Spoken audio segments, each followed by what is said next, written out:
Ciao a tutti! Ieri mattina per chi è riuscito a collegarsi è stata una cosa improvvisata, una diretta così di prova, mettiamola in questa maniera. Per chi è riuscito a collegarsi siamo stati nella spiaggia di Tuerredda, sempre Sardegna.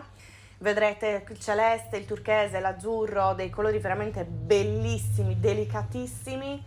Se voi guardate in fondo verso l'orizzonte vedete queste strisce di colore completamente diverso, sembrano pennellate di un dipinto, cioè è qualcosa di talmente perfetto che non sembra neanche naturale.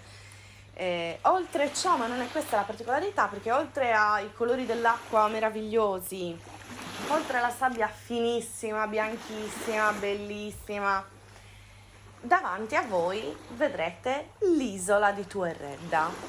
L'isola di Tuerredda è raggiungibile tranquillamente anche a nuoto.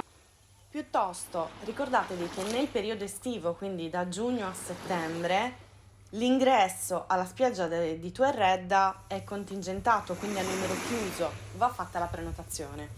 Adesso siamo ancora a maggio, noi siamo andati alle 8 di mattina, perciò l'ingresso era libero.